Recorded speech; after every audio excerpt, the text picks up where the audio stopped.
And I am David Fridley. I'm currently working at Lawrence Berkeley Laboratory in our Environmental Energy Technologies division, which is primarily focused on end-use energy efficiency and end-use efficiency technology.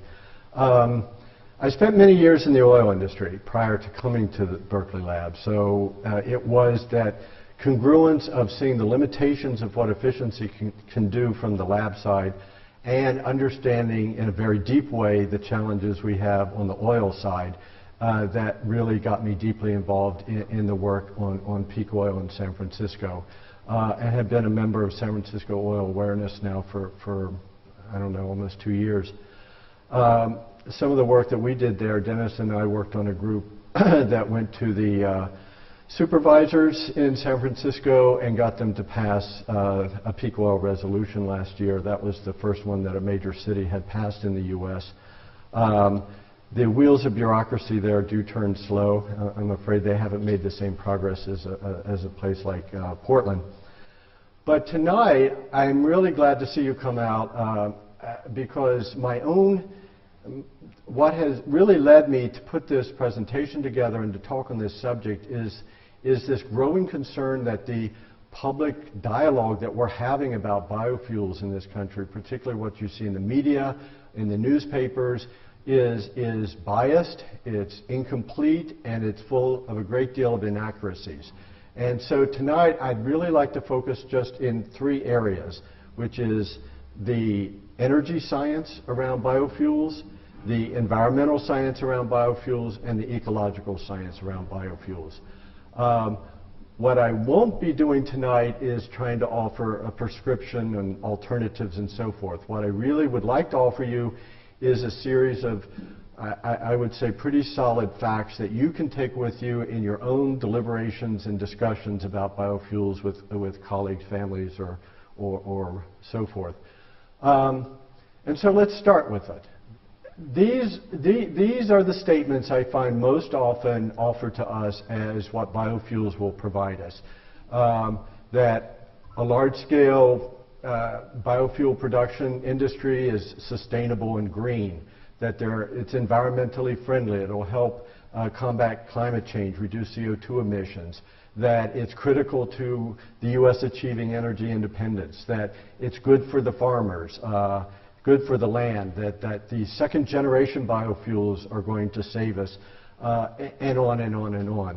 And so basically tonight I'm going to touch on elements of all of these, and so in the end we can come back to them and kind of sum this up. So at first, what is a biofuel? All of us have used biofuels. If you've ever burned wood in a fireplace, you've used biofuels. It's what humans have survived upon since humans existed. Today in the world, most common, you find the solid and the gas stuff, the methane digesters in China, for example. But what's really new is trying to take this previously living matter and turning it to a liquid as a substitute for a fossil fuel. And so why are we doing this? In the U.S. in particular, you can see here, this is looking at how do we use oil in this country by different sectors in transportation, residential, industrial, and electric generation. And what stands out is our overwhelming dependence on oil for transportation. Nearly all of our diesel production, all of our jet fuel, of course, nearly all of our motor gasoline is all the liquid fuels we use for transportation. 95% of the transport energy in the U.S. is a liquid fuel from petroleum. And so some people come to biofuels from, for a variety of reasons, I've come to find out.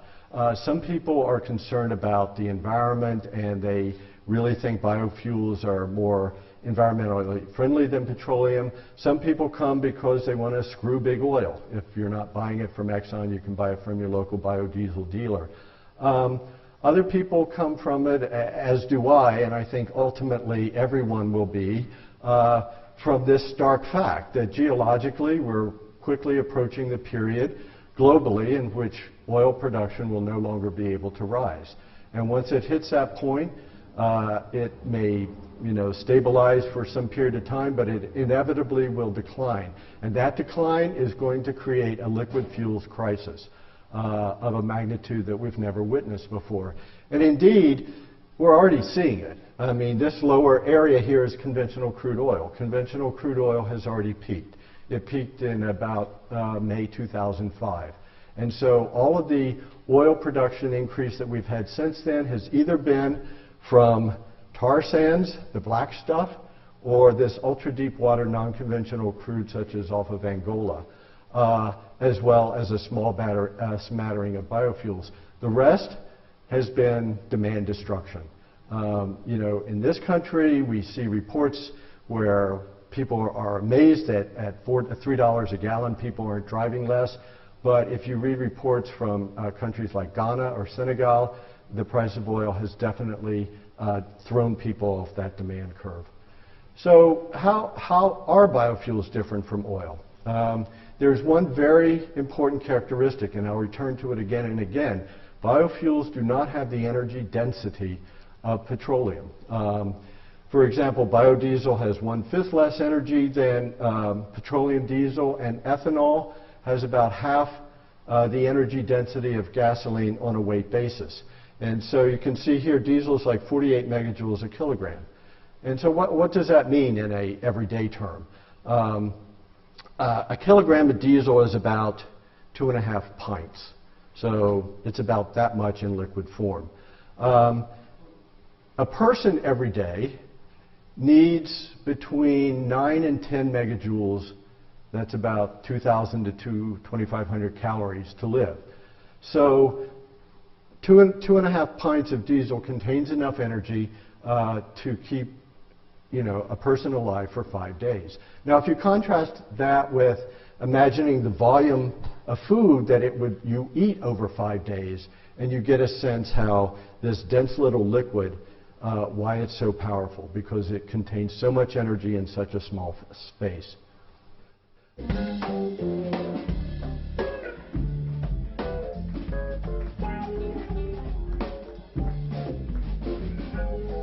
So the big thing in the U.S. is ethanol. So let's talk about ethanol a bit. And there's two major kinds of ethanol, or processes to produce ethanol. One is the starch and sugar route through corn, mainly in this country, but also any starchy plant, or in Brazil and tropical areas we have sugarcane. And then the so-called second generation, is this cellulosic ethanol, which is basically any plant material. So, ethanol production is not, well, as I like to say, it's not your grandpa's backyard still.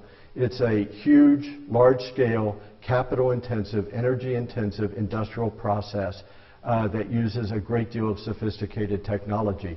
And so just quickly walking through this, you'll start to get a sense of the requirements it takes to actually turn corn into a liquid. You have to bring the corn in, you have to use energy to grind it up, you have to cook it at 300 degrees to turn it into a slurry, and then you have to add these enzymes that go in and turn the starches into sugars. And then this sugar has to be fermented for 2 days and turned into a 10% alcohol beer. I mean, that's what ethanol is. It's alcohol. But what we need in our cars, we can't use a 10% alcohol beer. We have to have 99.8% pure ethanol. So we have to distill it, just like you're producing vodka. And that means and that can raise it up to 95% pure, but that's still not good enough because our internal combustion engines would seize up if we used it. So then we have to go through another phase called dehydration, which is also under high pressure and at high temperatures, and we use molecular sieves and we get those last water molecules out, and then we get basically 200 proof ethanol, to which we then add gasoline so that people won't drink it. And so this is an enormously energy-intensive process. There are byproducts of ethanol production, and this is often offered to you as a good thing, that by taking this corn, we end up with something called dry distiller grains and solubles. And there's a whole national association of people who do nothing but talk about dry distiller grains and solubles, and this is what we feed our cattle. It is the absolute basis of our modern industrial feedlot industry. But the problem is that this distiller's grain, and corn in general, is toxic to cattle. Cattle have rumen, and they evolved to eat grass, and they have an alkaline rumen. But if you feed them dried distiller grains, it acidifies them, and it gives them acidosis. And acidosis creates liver problems and also other health problems, which is why the industrial feedlot industry is the largest user of antibiotics in the country. Basically, we have to keep the cows alive long enough to be able to slaughter them. The USDA does limit the amount of this that can be used. No more than 4 pounds per cow per day. No more than 10% of a pig's feed can be this stuff. But the irony is now it used to be a valued product. It would sell for more than the corn it was made from. But because we're making so much ethanol, and because you can't use this on an unlimited basis, it's now in a huge glut market, and the prices are falling. Normally, this is, if you read any studies about ethanol's energy balance, the positive part of the balance is the credit that's given back to the ethanol from the production of these grains. Otherwise, there is no energy gain. And part of this is because of the way we make it. It takes 15,000 BTUs at minimum going across this line to produce 1 gallon of ethanol. And what does this mean? A BTU is, by definition, the amount of energy it takes to raise 1 pound of water 1 degree Fahrenheit. And we have to take, last year we produced 3.9 billion gallons of ethanol. That means taking 39 billion gallons of ethanol 10% mix and heating it up to the temperature of vaporization to achieve the distillate out of it. So you can't avoid it. If you have to heat water and vaporize it, it's going to take a certain amount of energy. So in doing that, there's other steps, the grinding, the milling, everything else. So in total, it takes 40,000 BTUs of energy to produce 1 gallon of ethanol. But ethanol only has 76,000 BTUs of energy in it. So just the plant alone, this doesn't count the energy to plant the corn, to harvest the corn, to transport the corn, to fertilize the corn, put pesticides on corn, irrigate the corn, or to transport the ethanol all around the country to blend it in with gasoline. It doesn't count that. Once you add all that in, then basically you're at a wash. In this country, we've gone hog wild, no pun intended, on corn-based ethanol. And this is what we've done to our market in the last few years. Production, is over 250 million tons. But here you see the line of how much we're actually putting into our fuel ethanol industry. And for the first time this year, the amount that we're using to convert into fuel to run our vehicles has exceeded the amount that we export. And the U.S. does export 60% of the world's market for corn.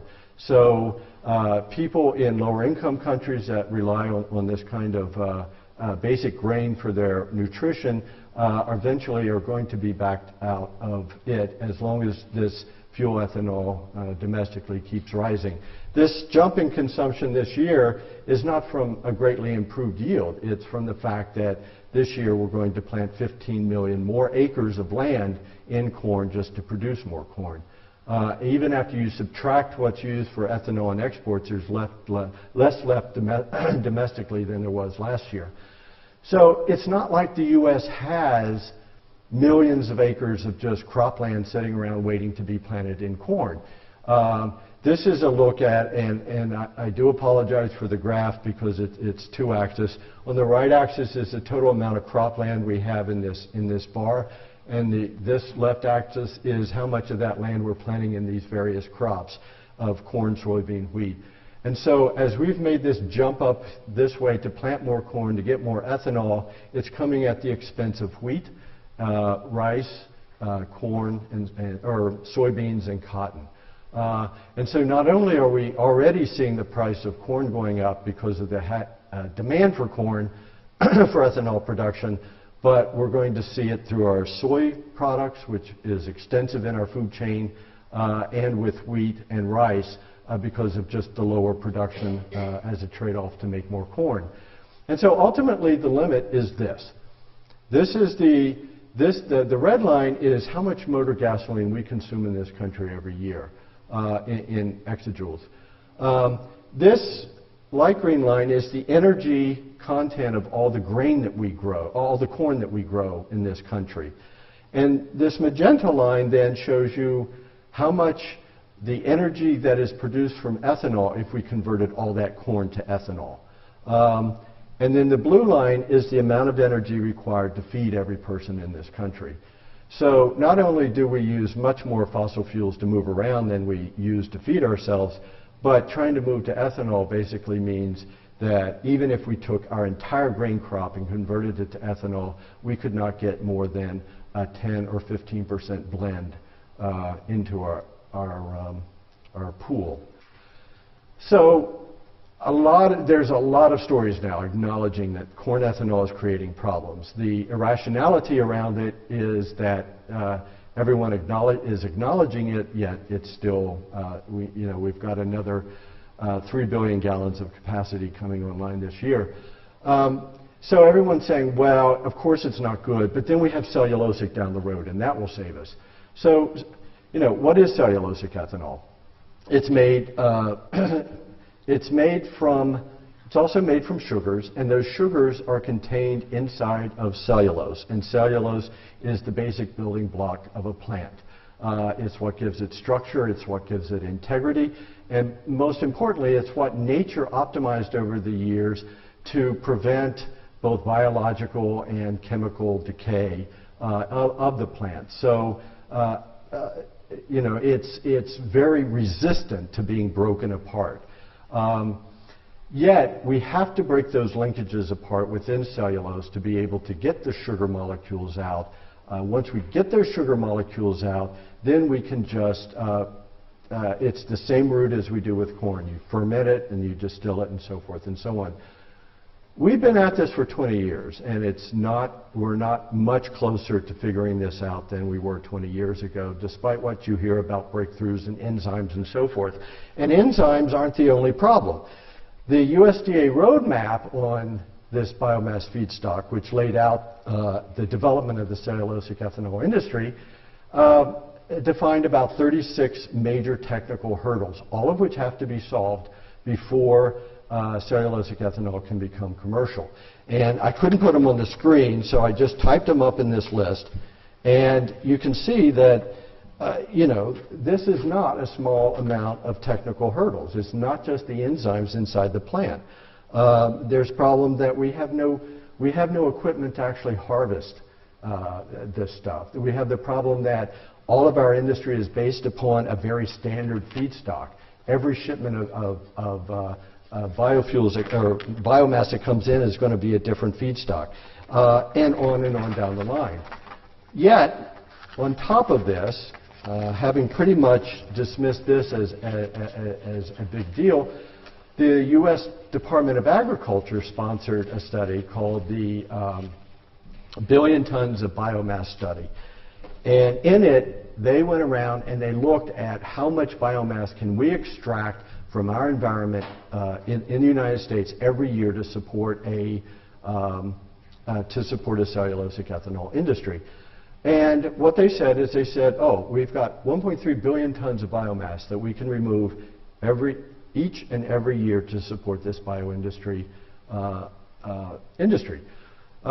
But where's this going to come from? If you read this report, it's actually a quite good report. It's pretty much a good survey of all the biomass in the U.S. But they assume, to be able to do this, that we're going to add another 55 million acres of land into cultivation, that will be able to take the yields of all of our grains and increase it by 50%, that then we're going to remove 75% of those crop residues from the field, the fields of which would prefer them to remain, use all the animal manures, and remove all the forest and wood industry residues as well. But you look at each of these assumptions and you look at our current situation and it raises some questions.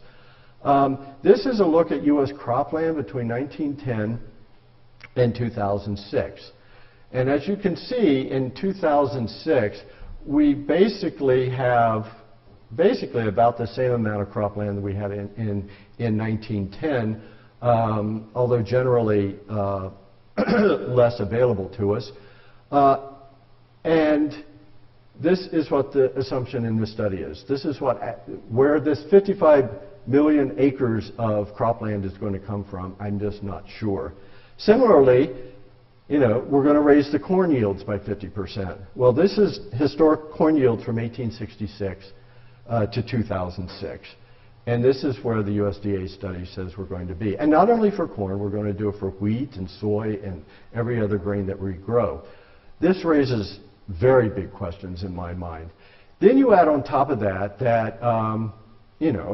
certainly if you've lived long in the Santa Clara Valley, you know about the loss of farmland, fertile farmland to development. And we're seeing it in the Central Valley today. Just in this 15-year period up to 1997, we've lost 25 million acres of rural land to development, half of which just came from having more people, but the other half came from the fact that we individually consume more. We have bigger houses, we have bigger strip malls, and so forth and so on.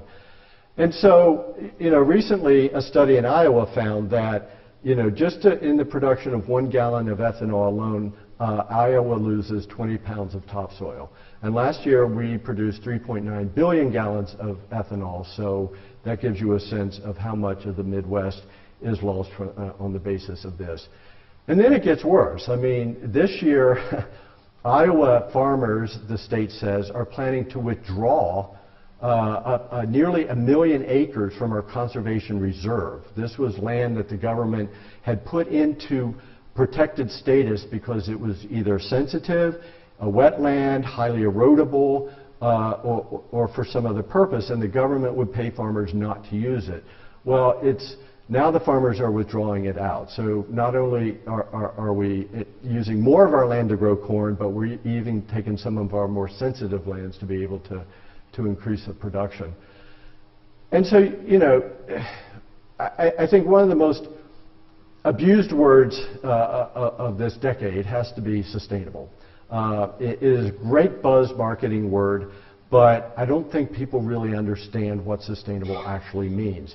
But in ecological terms, sustainability means that nothing is wasted, that nothing is withdrawn from a system that disables the system from providing the same environmental services or so forth that it did in the past. And that's why in a sustainable, stable ecosystem, everything is recycled. Plants die, they go back to the soil and so forth. Dead plants, return their nutrients to the soil. Plants need food like we do. They increases the tilt. That's what allows the air and the water to enter into the soil, returns the carbon to the soil. In fact, as we plow land up, we actually release that carbon back into the air, and land use changes is a big source of CO2. And yet in this 150-page study that the USDA did about taking 1.3 billion tons of this away from the environment each year, they said absolutely nothing about this. There was a bullet on this one page that says a concern has been raised about the effect of removing the nutrients embodied in the residue. Well, that's quite an understatement. This lack of density in biomass has real-world consequences, because it's not just figuring out how to turn cellulose into ethanol within a factory. We have to figure out the whole chain, the whole logistics chain, from growing it to harvesting it to moving it to storing it and so forth and so on. And so here density matters. This is a typical U.S. rail car. And this rail car can either hold 100 tons or it can hold 8,000 cubic feet. So either weight or volumetrically there's a limit. And so if this train owner decided, took on an order of bituminous coal, which you can see has 29 gigajoules per ton, so it's pretty dense, that one rail car could only be filled up halfway because it reached the 100-ton limit. And you'd get this much energy out of it, 2,650 gigajoules.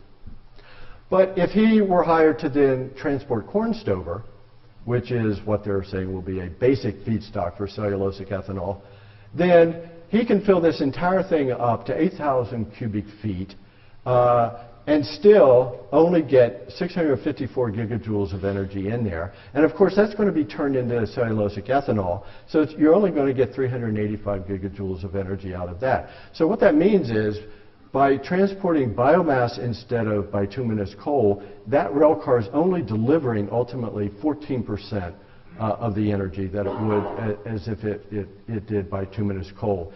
And then a biomass refinery will need 5,000 to 10,000 tons of biomass every day to keep it in operation. And any refinery, petroleum or bio, has to run 24/7. That's how it works. You don't run it in a batch. And so, 5,000 to 10,000 tons has to be delivered every day. But because the energy density is so low and the volume is so big, you can't transport it very far before the energy you use to transport it exceeds the amount of energy you're ultimately going to get out of the biomass once you turn it into ethanol.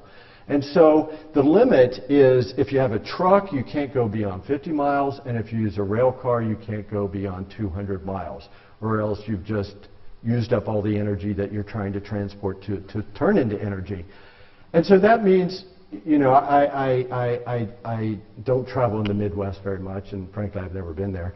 But it's very hard for me to imagine that in Minnesota or North Dakota in January, that you're going to be able to find 5,000 to 10,000 tons of biomass within 50 to 200 miles of a biorefinery. And because you can only transport so much in a single rail car, a biorefinery would need about 165 of these cars arriving every single day to supply it. But the problem is we don't know how to store large amounts of biomass. Anyone who has a garden knows that if you have damp biomass lying around, the next thing you have is really good compost. So it can't be moist. And dry biomass has this tendency to spontaneously combust. So there are certain challenges that need to be solved. Not to mention the environmental impact of the industry itself. Because it's a distillation process, ethanol is enormously water intensive. And so for every gallon of ethanol we produce, it takes 3.5 to 6 gallons of water. Not only that, the plant itself, the emissions from the plant are hazardous, particularly the formaldehydes and acetaldehydes that come out, which are carcinogens. And in fact, I was reading a rather remarkable series in the Des Moines Register today about Iowa's ethanol industry, and they've been cited 250 times in the last year for their air and water violations. And so the EPA is really trying to crack down on them. And then when you use it in your car, actually at this point it's not that much different from the impact of gasoline. But once you mix it in more than 6%, which is the limit we have in California, then your emissions of nitrous oxides go up, and that's what causes smog. And so California has resisted federal attempts to try to make us to go to a 10% blend because our air quality is so bad we can't afford to make it worse by going to a higher blend of this. And you can't understate the water problem. A single ethanol plant uses as much water as it would take to support a town of 10,000 people. So right now, Iowa has 29 ethanol plants. They're building 19 more. So the added water requirement from this would be like Iowa building a city of 500,000 people. And already certain parts of Iowa have even put a moratorium on there because they don't have the water.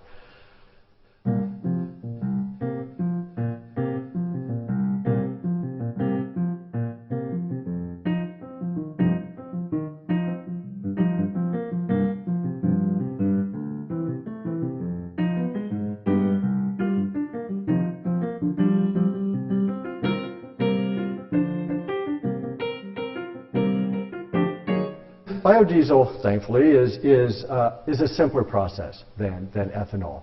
It's you take a vegetable oil, corn oil, soy oil, any of these, or animal fats, and you mix it with a little methanol along with some sodium hydroxide, and you get out about 80% of something that's called alkyl esters, that's actually your biodiesel, and about 20% of glycerin, which is used in our soaps and cosmetics and stuff like that. So it's not as complex as ethanol production. It actually can be done in your backyard if you know how to use caustic materials and stuff like that. But the situation with regard to where that oil comes from varies enormously. I mean, there are many plants that we can use to make biodiesel, and in the U.S. we use primarily soybeans. We get about 50 gallons of soy oil from every acre of soybeans that we plant. In Canada and in the EU, where the climate's cooler, they use primarily rapeseed or canola, where you can get about 120 gallons per acre. But the really big one, the one that everyone wants, is oil palm. And oil palm gives you over 600 gallons per acre. But what really stands these oil, coconut, avocado, and Brazil nut apart from the rest is they only grow in the tropics. We can't grow them in this country, and so it's primarily just grown in that central band around the tropics. And so we have the same limit in the U.S. on our choice of using soy for biodiesel production. Again, the red line is all the diesel we use in the U.S., and this line is the energy content of all the soy that we produce in the U.S. The bottommost line is the energy and all the biodiesel that could be produced from the soy in the U.S., compared again to the amount of energy it would take to feed everyone. So you can see that even if we devoted all of our soy crop to biodiesel production, we'd only get a small % blend in the end. And globally, the situation's not that much different. This is world production of all vegetable oils, all edible oils, olive, palm, coconut, cotton, on down the line, with the big three, canola, palm, and soybean. And in 2005, production was about 115 million tons.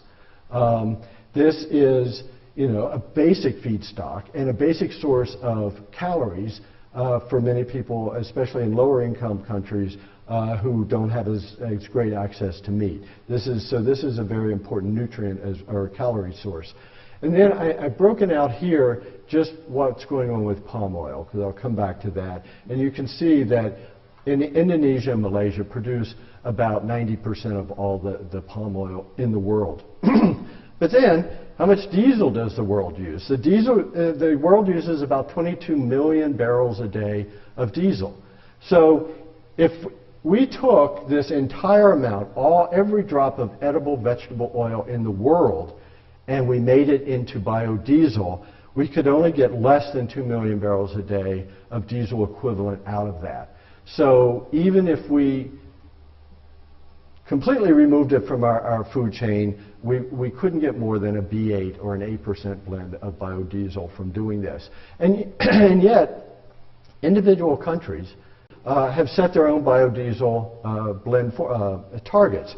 I mean, you can see many countries are starting out at a B5 level, but you notice here Korea wants to go to a B20 level. We have the EU at 5.75% blend requirement now, moving to 10% by 2010. Now, rightfully so, there's a number of letters to the European Commission asking them not to do this because of the environmental impact of doing it. But none of these, the protest to the EU in particular was worried about climate impacts of plowing up additional land, not the fact that there is just simply no way in the world to achieve those levels of blends with the amount of vegetable oil we use in the world if we don't want people to starve. Palm oil, because of that high yield, has become everyone's darling. China, the China National Offshore Oil Corporation, recently leased 2.5 million acres of land in Indonesia to clear and to plant palm, to take palm oil back to China. The EU has been importing palm oil. I've heard talk here in California. I don't know if anyone is actually importing palm oil here for biodiesel production. But the Dutch came up with a plan to meet their Kyoto climate target to establish a 20 megawatt power plant that would burn palm oil. Because under the Kyoto rules, agricultural products are considered carbon neutral, and the emissions that come from the production of that product accrue to the country where the production takes place. And so under the Kyoto rules, for the Dutch to burn palm oil to generate electricity would be carbon neutral, and they'd be meeting their Kyoto targets. But they asked Delft Hydraulics, it's a very well-known consulting company in the Netherlands, to actually go look at the life cycle. You know, what is the carbon impact from beginning to end of palm oil production? And what they found that, you know, between the deforestation, the oxidation of the peat, the harvest and the transport, that burning a ton of palm oil would produce 33 or 10 times more CO2 than if they had just burned petroleum diesel directly. And indeed, the Dutch actually canceled the project. Land clearing for palm oil plantations now is the leading cause of deforestation in both Indonesia and Malaysia. Last year, Indonesia deforested another 16 million acres for this. And so Indonesia, which from just a commercial energy point of view, what is counted as the 21st highest emitter of CO2 in the world, when you count in the emissions from the burning of the forest and the oxidation of the peat that underlies the forest once it's exposed to the air, they're now the third largest emitter of CO2 in the world after the US and China, and soon to be China and the US. And this is a palm oil plantation. I was speaking to a friend the other day who said he actually drove through one, and he said it was just hours and hours and hours of nothing but this. I mean, I assume cornfield in Iowa would look the same. Monoculture is monoculture, but it has had a very big impact on biodiversity there, and indeed, the orangutan in Indonesia can no longer be released to the wild because their habitat has been so destroyed. And this is a look at space of the annual burning that goes on. This is Kalimantan, this is Western Borneo, that goes on for these plantation clearances.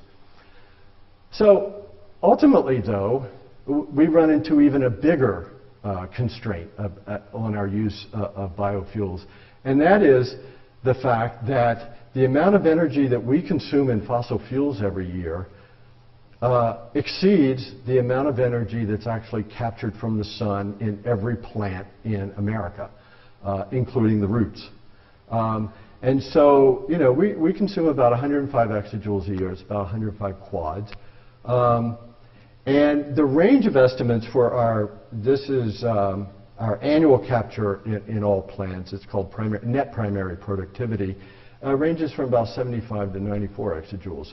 And a quarter of that, this is already under our control. This is our food and feed industry, and this is our paper and lumber and timber industry and so forth and so on. And so you look at that and then you say, well, that 1.3 billion tons that the USDA says that we can remove from this is a 20% chunk of this. And so to me, you know, I don't think someone's done the math about how much energy we actually can capture from the sun every year. What has made fossil fuel so beautiful is that it's stored sun. It's sun that's been stored for hundreds of millions of years, and we can extract it at the rate that we want it. So this can go up, this can go down, but we can't change this. I mean, plants can only capture so much energy from the sun every year. And you add to that, you look at you know, the UN Environment Program has mapped the world's soils to look at the condition. And you can see in our major food growing areas, such as the Midwest here or the Central Valley, that's already ranked as very degraded soil. And much of the rest falls under a degraded category. Erosion has been very severe in this country. And so with that loss of cropland, with the poor quality of the soil, then you end up with a conundrum. We can't expect laboratory-controlled test plots of growing switchgrass to you know, work the same when you're actually out in the environment. And if you want to improve on this, then you're stuck in that same vicious cycle of fertilizer, pesticides, and so forth.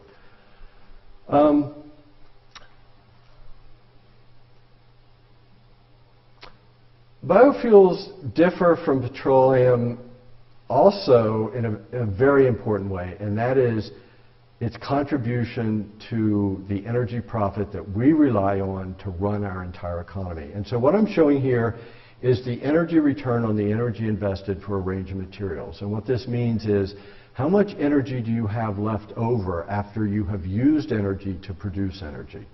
And so, for example, in the case of crude oil from the Middle East, we use 1 barrel of oil energy and we get 30 barrels out. So we get 29 barrels of energy profit for having spent 1 barrel of oil.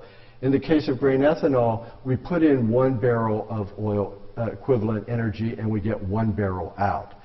And so this really does matter. Economists will dismiss this and say, you know, only economic value matters.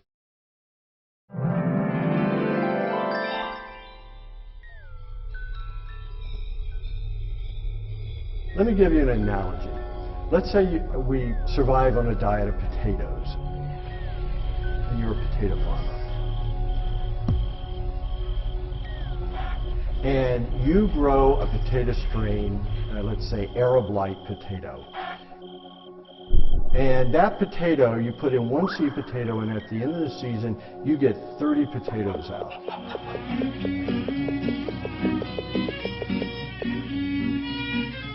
And so you can have a potato to feed yourself, and you can feed 29 other people. You can feed the doctor, the teacher, The Irish potato famine between 1840. the artist. Parce que le pick-up ne marche pas. Tu n'aimes pas les You sauces. can feed the dog walker. You can feed the pedicurist. I do nails. All And kinds you can feed a rocket scientist. Unlikely a hydrocarbon source will be discovered. So having that profit, energy profit from your potato growing, allows a whole bunch of people to do stuff without having to grow their own potatoes.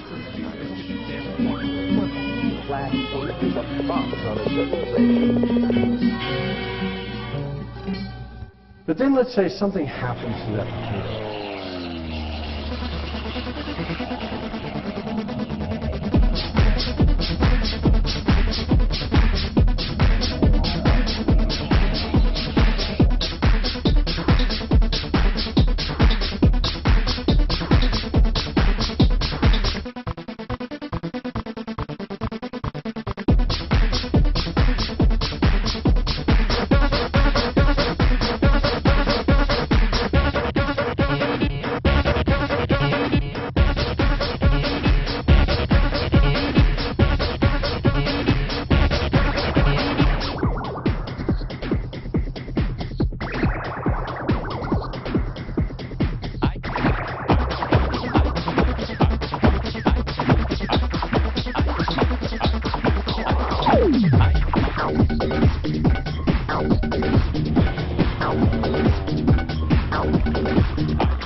Solar photovoltaic cells. Solar photovoltaic cells.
But then let's say something happens to that potato. There's a virus or a mutation, and all of a sudden a new strain of potato is developed, and the government tells us this is a green potato. It's environmental friendly. We won't have to import our potatoes from countries that don't like us. And all of this good stuff, and you say, well, this must be great. And then you put it in the ground and you find out the one thing that they didn't tell you is you only get 2 potatoes out at the end of the season instead of 30.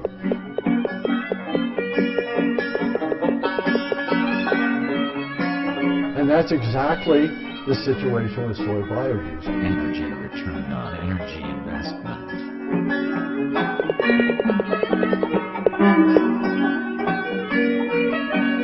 So now you have enough potato to feed yourself, but you only have 1 other potato. You can't feed 29 other people. And in fact, half of those 29 people are now going to have to grow potatoes so that they can provide the 1 extra one to feed 15. Maybe we won't be able to support a podiatrist or a manicurist or a dog walker.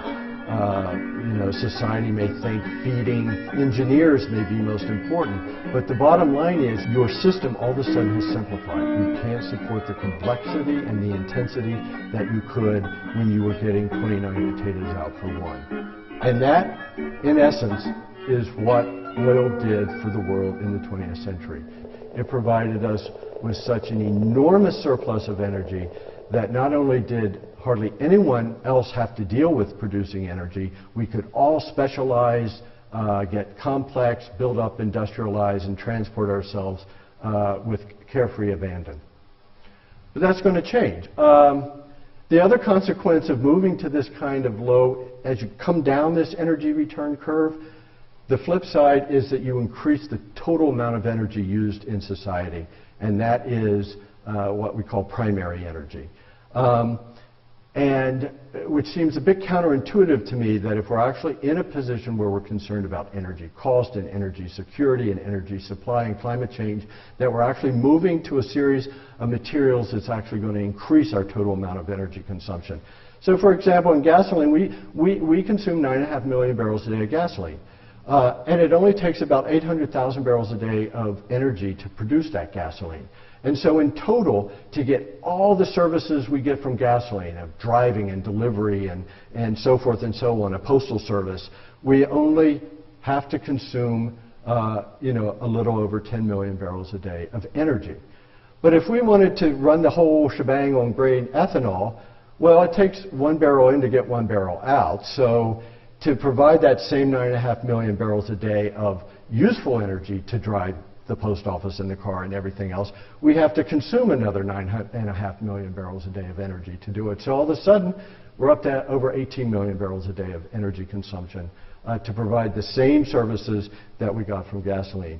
And so this has, yet a different set of consequences because, frankly, I'm not sure where that 9.5 million barrels a day of extra energy is going to come from eventually, because now it's mostly natural gas. And as you know, natural gas production in North America peaked several years ago and is in decline. We're down 2 trillion cubic feet already in the last few years. So now we're seeing ethanol plants in the Middle East or Midwest turning to coal because of that. We also have a problem of scalability and deliverability. This is, what I mean by this is that the promise of these biofuels, the promise of any alternative energy can only be realized if it can grow, produce, and basically be scalable to the degree against that which you're trying to either reduce or is being reduced. And so if you look at these stark numbers, though, of comparing them, then you see that we have quite a challenge here. Again, this is just our gasoline consumption. I mean, total oil consumption in this country is 21 million barrels a day. But this is how much grain ethanol that our Energy Policy Act of 2005 set as our target for 2012. It's about 7.5 billion gallons. And then we look at that and you say, this little bit, well, that's Brazilian ethanol production. I mean, you've probably heard all this stuff, well, Brazil can do it, why can't we do it? Or why aren't we importing it from Brazil? Well, we could import every single drop from Brazil and it wouldn't make any difference. I mean, President Lula of Brazil yesterday said that because of this craze for biofuels, Brazil is going to double their sugarcane ethanol production in the next 10 years. Well, great. It will make Brazilians probably happy, but it will not do a thing to offset anything on this end. And in fact, you know, last year we consumed, it was 149 billion gallons of gasoline. We consumed 3.9 billion gallons of ethanol last year from corn. And between 2000 and 2006, our gasoline demand went up by 14 billion gallons, while our ethanol production went up by 3. So not only is grain ethanol not substituting or backing out gasoline at all, it's barely made a contribution to this incredible dominance of petroleum in our energy structure. And then you look at cellulosic. This is our next generation biofuel that's going to save us. The target in 2012 there is equivalent to 3 weeks of gasoline consumption here in California. So I don't think we can count on it. And then let's say we solve all of those technical problems, and let's say all of the challenges of actually delivering 1.3 billion tons of biomass to cellulosic ethanol plants is solved. Well, this is how much ethanol we could produce out of it in gasoline equivalent terms. By 2030 is what the EIA estimates. So we're looking at just 1/3 of what we're currently consuming in gasoline by removing billions of tons of biomass from our environment. Yet, if you look at the same Energy Information Administration forecast, our gasoline demand growth by 2030 is 3 million barrels a day. So having gone through this enormous dislocation and basically what I would call raping our environment to deliver this biomass for cellulosic ethanol production, they're saying it won't change this at all, that it will only offset what they project growth to be by then. But I think what's really going to define the next stage of, well, really will bring the feasibility of all of this to a head is this. This is, you know, once we are past the peak of global oil production, then we currently don't know what the decline rate will be. I mean, the most optimistic estimates are 1%.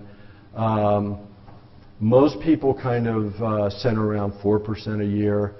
But we're looking at individual major oil producing regions such as the UK and Norway and Mexico declining at double-digit rates every year. So it's really hard to say what that global rate would be, but supposing a modest 3% rate, well, in 1 year we will lose close to 3 million barrels a day of oil from our system.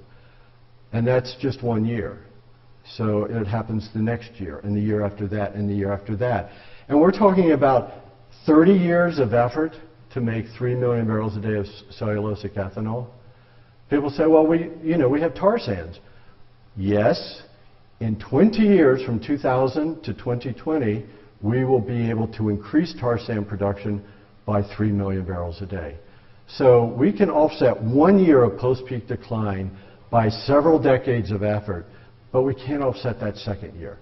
And so ultimately, to me, the fact that these alternatives are not scalable and they cannot deliver in the volume needed means that it simply is not going to be able to let us continue doing things the way that we are.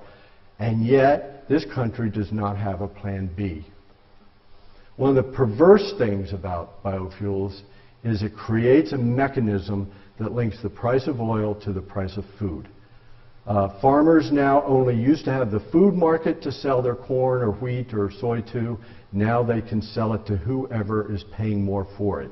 And that is the essence of linking food prices to oil prices. And we've seen it already. Just in the case of palm, sugar, corn, and the last year oil, you can see that they're effectively following the oil price now. And so why we have chosen to move in a direction to take the fundamental of human life and link it to a price of a non-renewable resource, to me is an irrationality I don't understand. And then finally, you notice I didn't say much about money in this, but you can't avoid money. If you look at every level of subsidy in this country that we are putting into the biofuels, even at the modest level that they are today, they add up to close to $7 billion a year. We give blenders 51 cents a gallon for ethanol. We give $1 a gallon for anyone producing biodiesel. And so as we move from our 3.9 billion gallons up to our 10 and our 15 billion gallons, you can see, and these credits have been extended by Congress, that it's just a huge drain.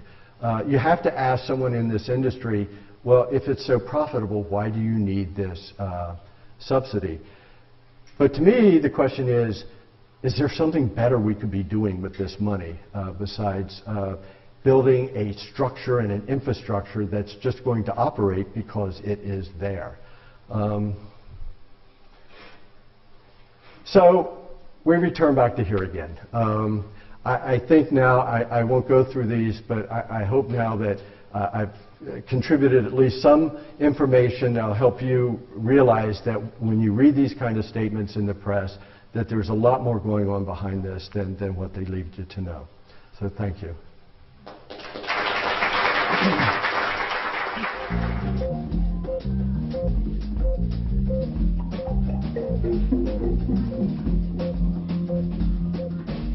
I'm KRS Murthy. I'm from IEEE.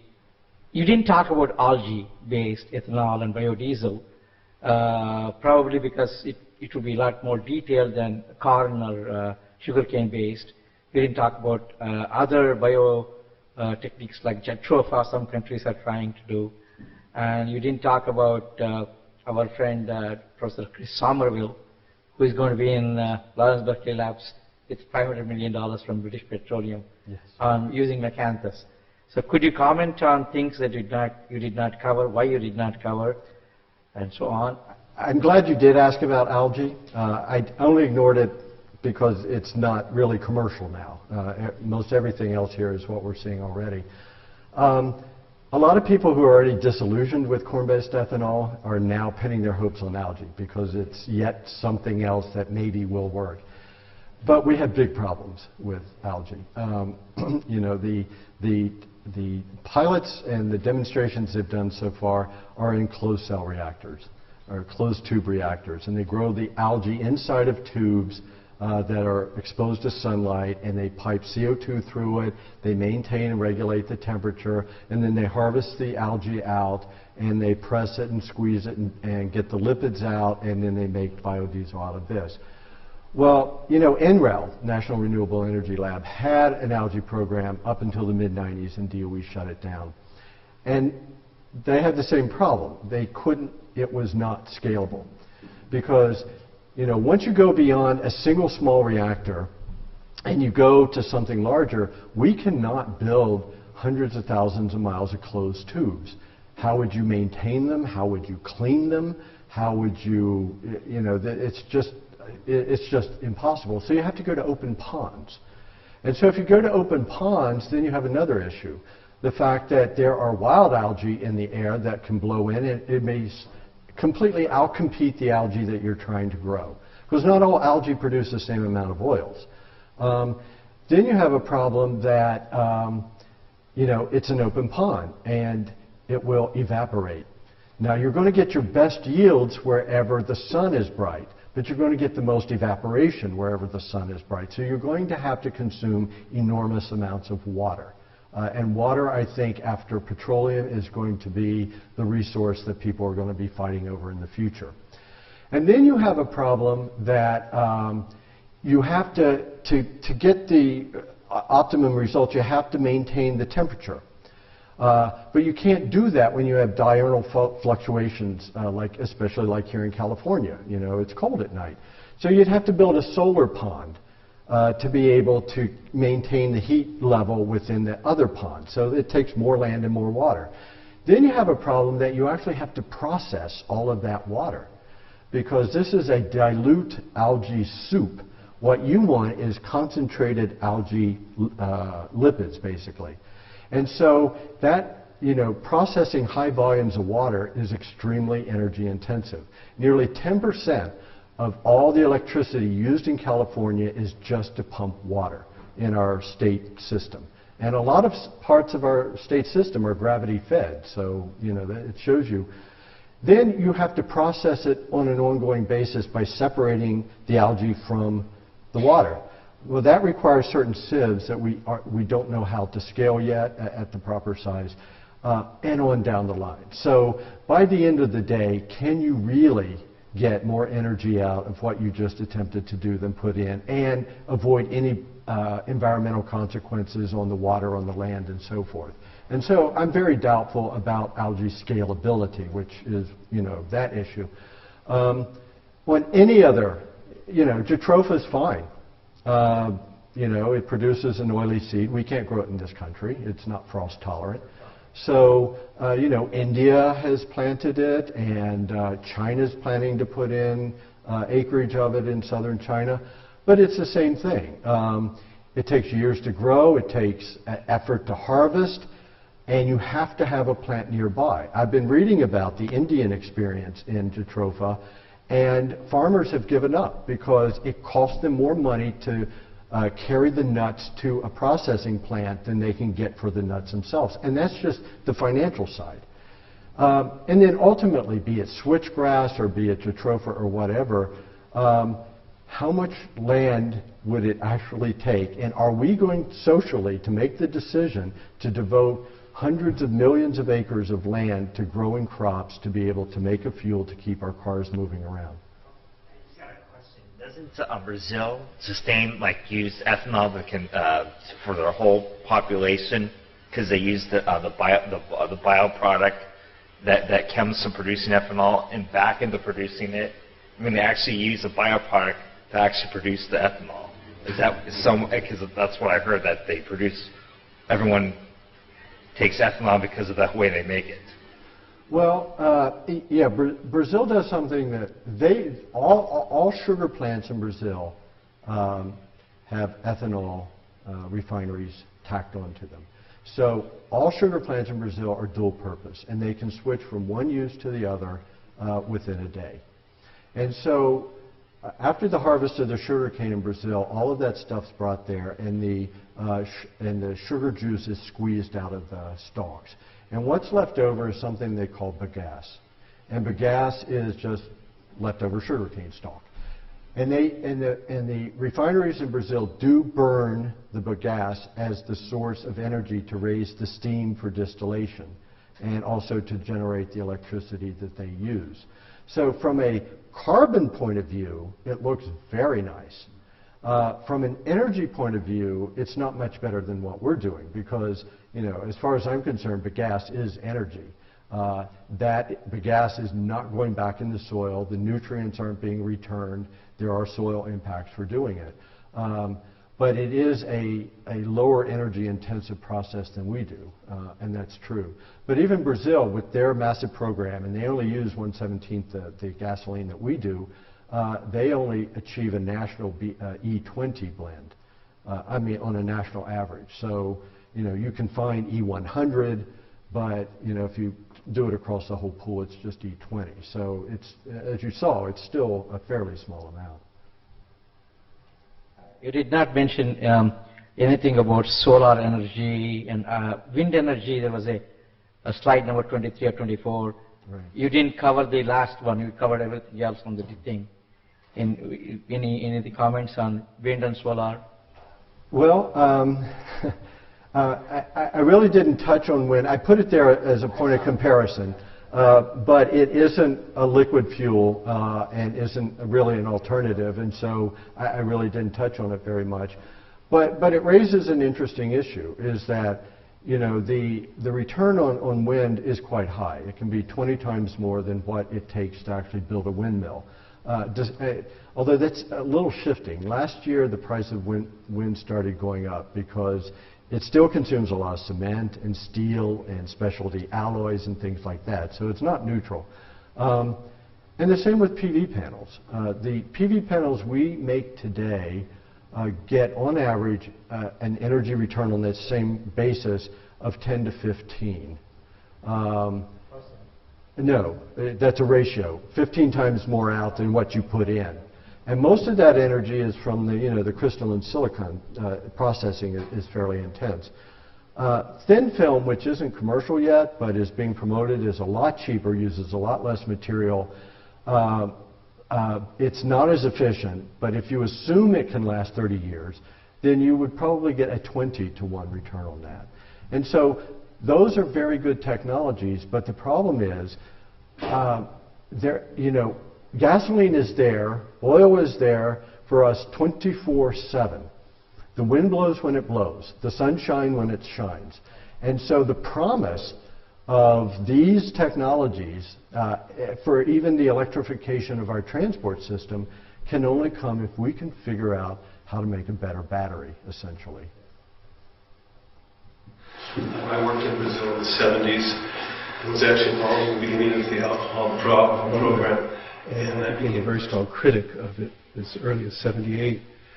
For a lot of the same reasons you mentioned, and it's frightening to hear, how the U.S. wants to see them increase production for our problems, or the world's problems.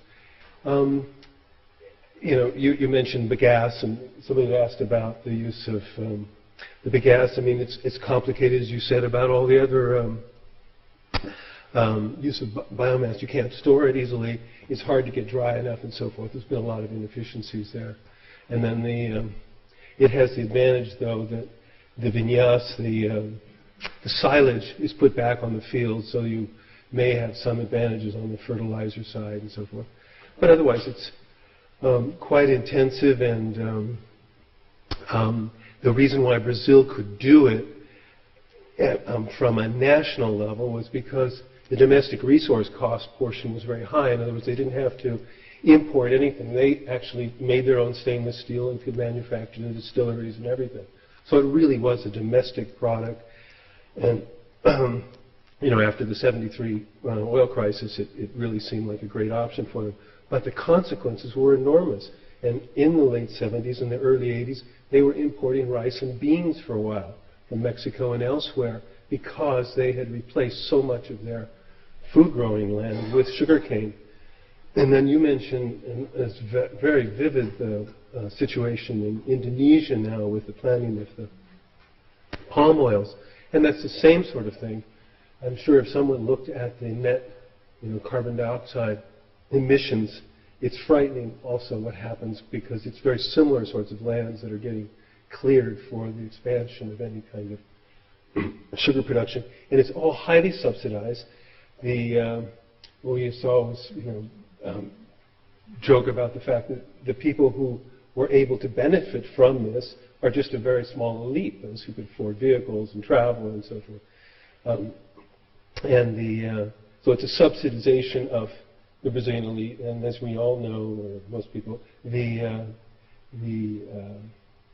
distribution of income in Brazil is the worst in the world, and this is just one of those many aspects. Anyhow, so it's not an attractive thing, even in Brazil, despite the fact that sugarcane is a much more efficient converter of sunlight than corn. It's interesting because the sugarcane supporters are very careful to say to you that no, we're not cutting down the rainforest to plant more sugarcane, and they're absolutely right. They're not. The rainforest isn't suitable. They're using a lot of already degraded grazing land in southeast Brazil, but they're also displacing certain soybean lands from southern Brazil, and the soybean people are moving up to the Amazon basin. And another knock-on on this that I was just reading the other day is that the reduction in U.S. soy acreage planting, because we're now devoting 15 million more acres to corn, has led to increased planting of soy in the rainforest area of Brazil. So this kind of globalized network spreads these impacts out all over the place. Could you comment more on the real-world things we already see happening with food? I mean, more than I notice it when I go to buy food. Yeah, I think that's where people are going to wake up very quickly about this. You know, at the retail level, as Dennis says, I've noticed also increases in price of food. And even though I don't drink soft drinks, I did notice at work that they raised the price 10 cents a can because the high fructose corn syrup from corn has gone up. So official retail inflation in food in the first quarter this year is 6.7%. And I think all of us know that the official number tends to understate it, and more so in California, where our inflation tends to be higher.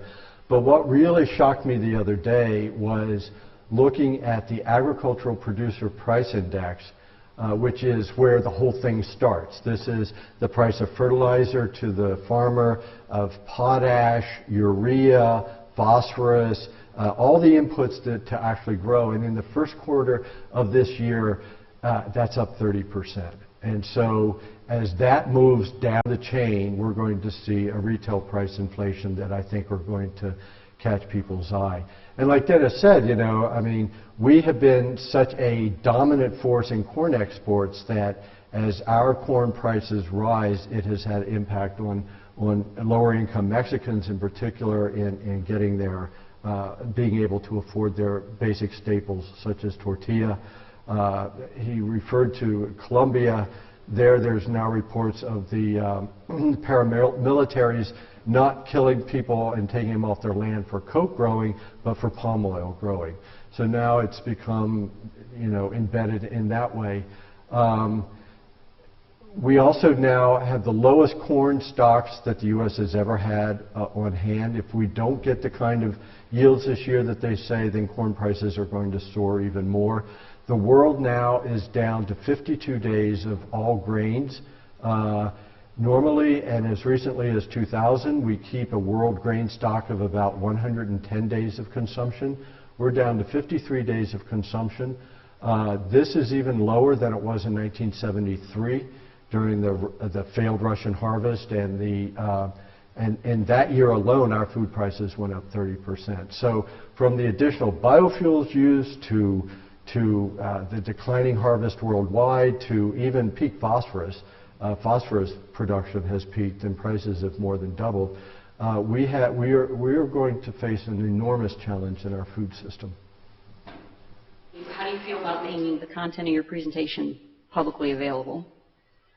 In other words, putting the slides out there for other people to get access to. Are you allowing that at this point, or? Well, actually, what I had mentioned earlier is I want to do that, and certainly this will become available. But some of the slides may not make as much sense if there's not some narrative along with it. And so what I really wanted to do was to add the narrative to each slide before I handed it out. What I have done is if people personally want a copy of it, then give me a card and I'll be glad to send it to you. But I plan to add some narrative to it before I just post it up there for any.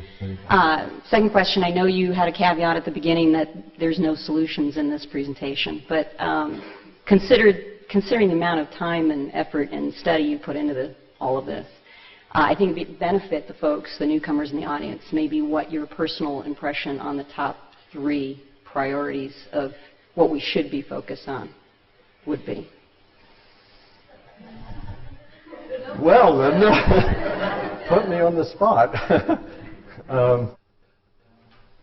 Well, I alluded to one of them already, and that is that given the fact that I don't think that our paradigm of extreme autonomous personal transportation based on liquid fuels is sustainable and can survive, that we should both be looking at further electrification of our transport system, and certainly anything which may not be possible from a policy point of view, but it may just happen from a price point of view, to get people away from this paradigm of personal transport to mass transport.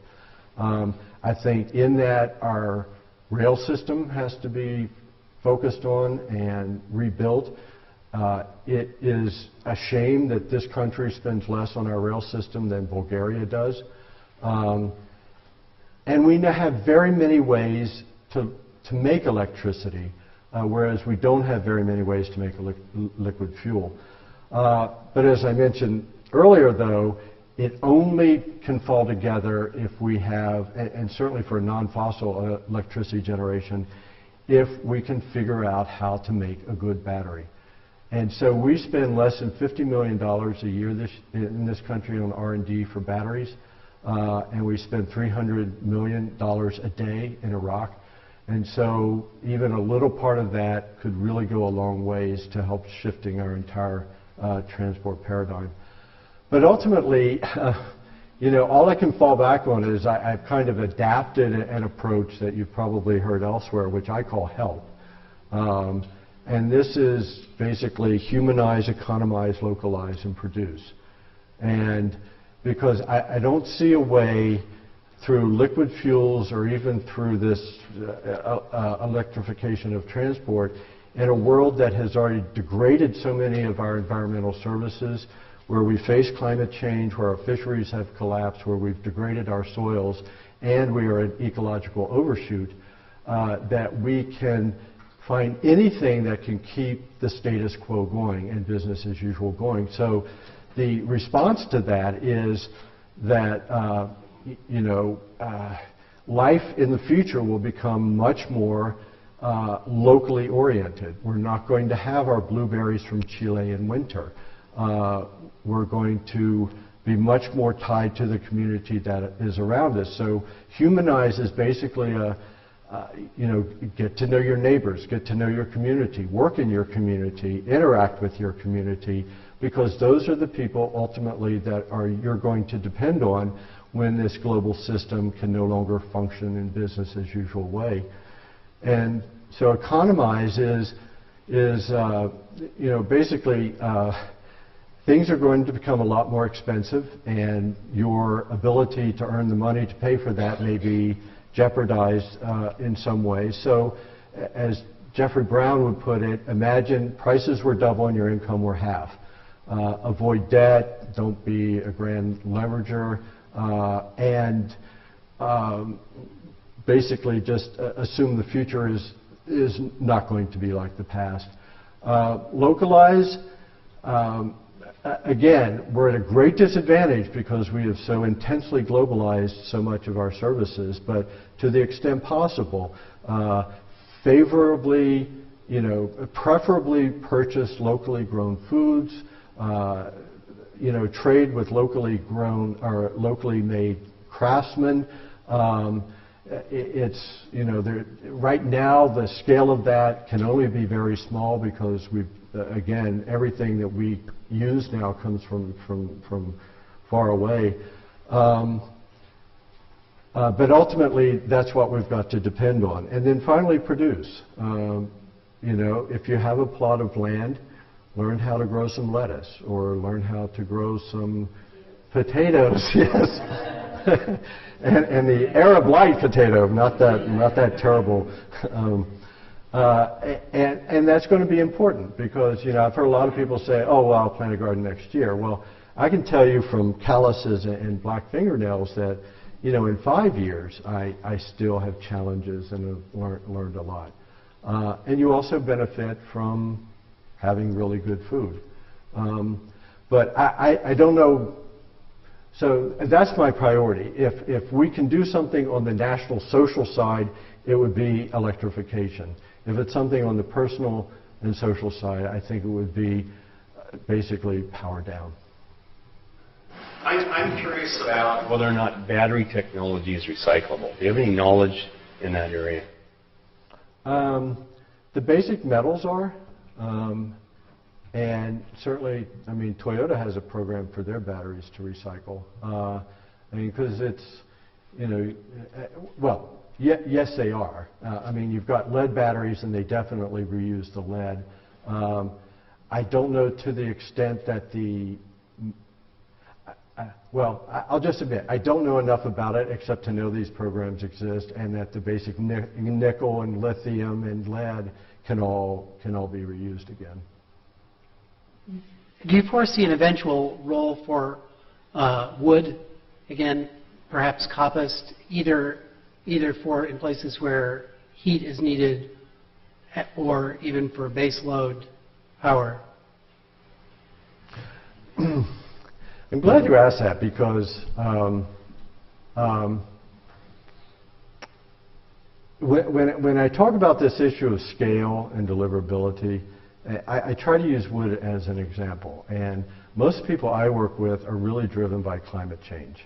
Even though I have yammered at them for years about peak oil, they're still mainly concerned about climate change. So one of the examples I use with them is say, well, you know, California could reach its 2050 target of reducing its CO2 emissions next year if we just converted all of our power plants to burn wood and go out and chop down all of our forest. And so for that 1 year, we would be CO2 neutral, you know, and we would achieve that goal. But then there would be no trees the next year. And so the main thing about using wood is, I mean, there are many efficient ways to use wood and there are many inefficient ways to use wood. And without question, more and more people are using it. I think there are additional options.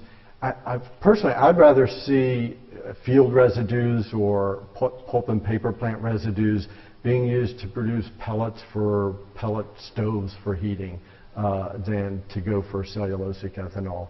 But coppicing is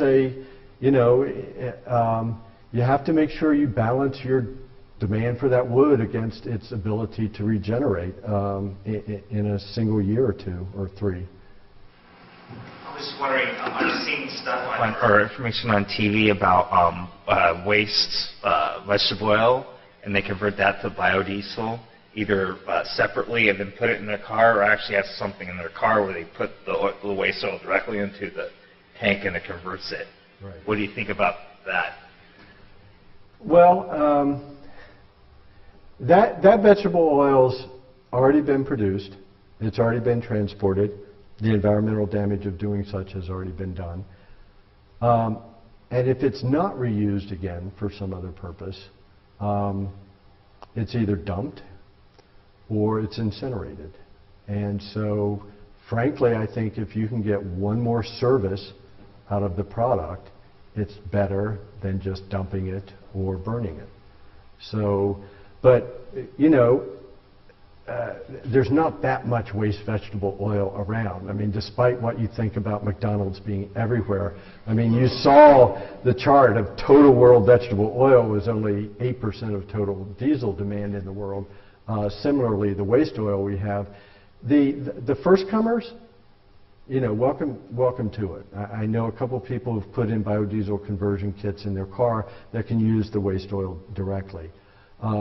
The city of San Francisco is recovering the waste greases from the food industry at their sewer plant to recycle into biodiesel for their city fleet.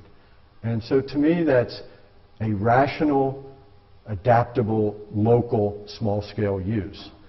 And that's it. Before the age of oil, we had horses. Do you see them coming back at some time in the future? How does that come out as a carbon footprint, or what impact do they have if we use horses more?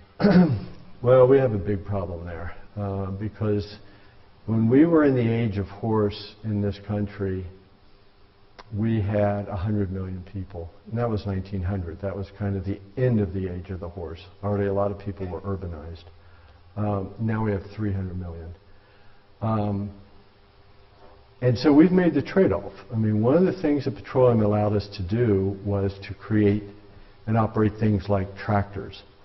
And tractors could plow or harvest huge amounts of land and displace many, many horses by the use of petroleum, and we pump that out of the ground. But horses, on the other hand, have to eat. And to keep a horse, and if anyone has here, please correct me if I'm wrong, I believe you need about 2 acres of land to provide enough grass and hay to keep a horse alive. And that's just one horse. It's more than that?